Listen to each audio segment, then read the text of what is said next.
Good morning mga ka-travelers and welcome back na naman dito sa ating YouTube channel. So yun, at sa umagang ito mga ka-travelers ay nandito tayo sa Bypass Road, Tuguegarao City. At from Bypass Road from Carig to Bonton. Ito naman yung steel bridge ng Solana mga ka-travelers, no? So kasama natin itong trek natin at nagbiyahe tayo papunta dito sa Bypass Road. At syempre, nung unang vlog natin ay nagpalipad tayo ng drone dito at nakita natin ang lalim ng baha dito sa area ng Bagay. Sakop pa ito ng barangay ng Bagay mga ka-travelers. And yun, update natin ulit sa araw ngayon. Bali ano na ngayon, pangatlong araw na ng baha dito sa Tuguegarao. So dun sa may unang binlog natin ay medyo bumaba na yung level ng tubig. At dito na naman tayo sa Bypass Road dito sa Tuguegarao mga ka-travelers, no? So yun, papakita ko sa inyo yung tubig baha dito. So maya-maya palipad tayo ng drone ulit para ma-update ko kayo dito sa tubig baha. Yun. So, papakita ko sa inyo yung bakat ng tubig baha. Napakalalim mga travelers, lagpas tao ito. Yan, no? So, yan yung mga naiwang tubig ng baha dito sa area ng mais. Buti na lang, nakapag-harvest na sila ng mais bago dumating itong napakalakas na binuhos ng ulan ng bagyong Uwan. Ito naman yung nadaanan ng tubig baha dito. Hanggang dito, sa baba. Yan, buti na lang mga travelers, ang bypass road na ito ay mataas. Talagang napag-isipan din talaga ng kontraktor na taasin itong area ng bypass road. Kaya napakalaking tulong ito pag natapos to mga travelers, no? Gawa ng yung ibang area dito, yung mga mababa ay nalulubog na sa tubig baha. Pero itong bypass road ay andito pa rin na hindi nalulubog sa baha gawa ng mataas itong area ng bypass road. So, ang ganda. Ganda ng kasi nung nakaraan nandun tayo. So, malalim yung tubig na nandun eh. Pero dun sa may semento na papunta dun sa SM ay hindi nabot ng tubig mga travelers. Ito lang talaga yung dito, yung sa mababang porsyon. So, napakalaking tulong itong bypass road mga travelers pagka natapos. Malaking tulong talaga ito. Gawa ng yung mga na-stranded pwedeng dumaan dito papuntang Solana Bayan, no? Katulad nito pag natapos yung bridge ng kaunlaran dito, maganda po yan mga ka-travelers pag natapos yan. Malaking tulong din yung kaunlaran bridge na yan. At sa tingin ko tataasan pa to nila papunta doon. Yan. So napakalawak ng area ng dito ng nabahaan. So malaking tulong tong bypass road sa ating mga Cagayan, no? Pag natapos itong bypass. Ayun. At ang may project ito, ang nag-project nito, si Kong Lara, Jojo Lara Pulsar, no? Ganda ng proyektong to. So sana matapos na ito mga travelers, no? Gawa ng pagbumaha ulit ay makakatulong nitong bypass road. So yun, ang ganda ng area. Malapad yung bypass road dito. Yan, no? So itong portion na to hindi pa na semento, pero yun nga, busy pa siguro yung machine dahil kakatapos lang magbaha at marami kasing ginagawa ngayon kaya hindi magawa-gawa dito. Pero mabilis lang naman to pag naumpisa ng mga travelers. Yun, ang ganda ng view dito, patag. Yan. So ayun mga travelers, maya-maya pa lipad tayo ng drone para makita din niyo yung area ng binaan dito mga ka-travelers, no? So yan, saan kaya sila galing? Diretso kasi ito ng Carig, kaya nga lang yung bandang Carig ay malalim yung tubig doon. So ito talaga yung mas maganda daanan dito sa bypass road. Yun mga ka-travelers.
Okay, mga travelers, so pauwi na tayo. Pagkatapos natin magpalipad ng drone dito, talagang napakaganda nitong bypass road. The best.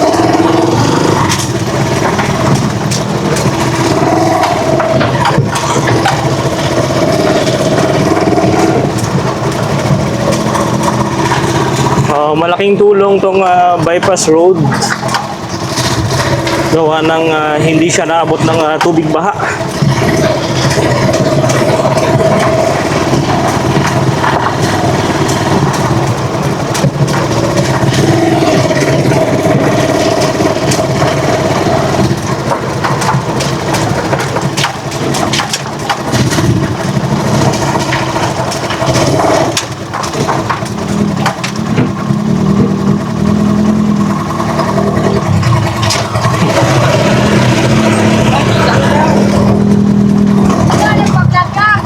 Shoutout, sino pa shoutout mo? Nag-o-obey lang kuya.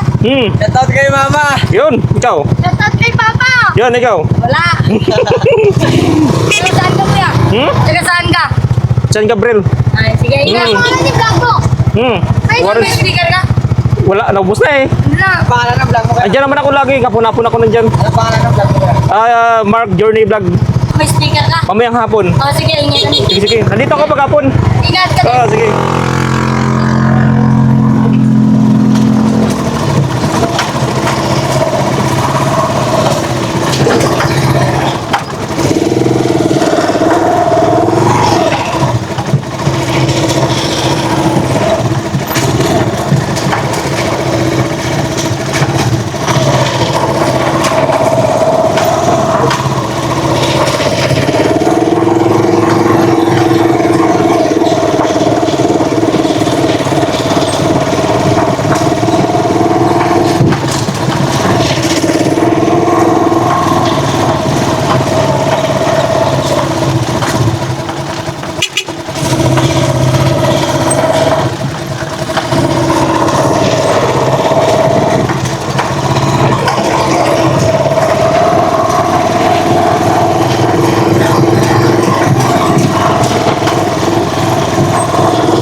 Ayun mga ka-travelers, going to San Gabriel na tayo.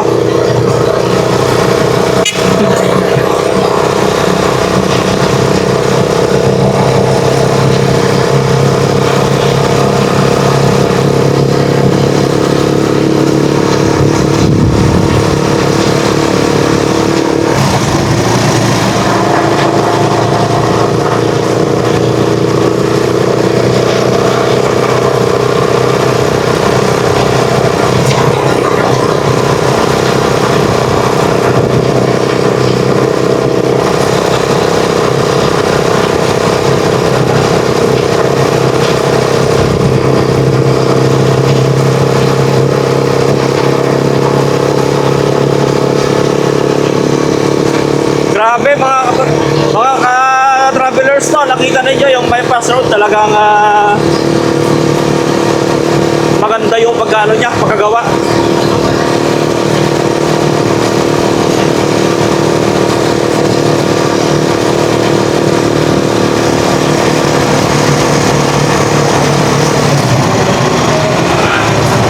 Okay, so nandito tayo sa sentro, going to SM City.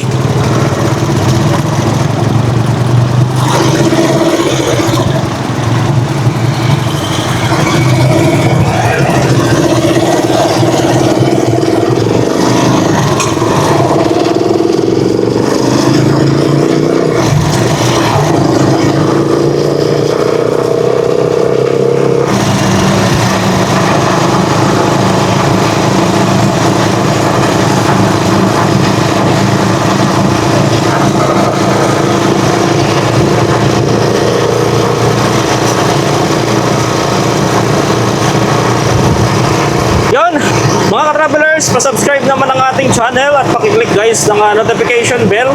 Click nyo po yung bell and click nyo po yung all mga ka-travelers, no? Tingnan natin ang tubig doon sa may bypass road. Talagang medyo malalim pa yung naiiwang tubig baha doon.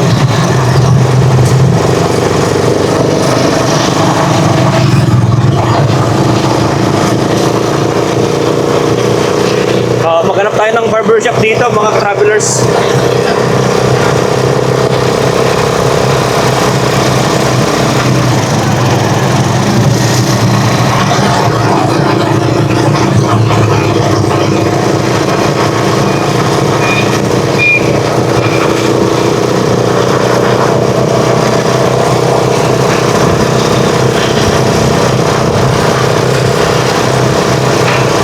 Okay, thank you for watching mga ka-travelers. At nandito na tayo sa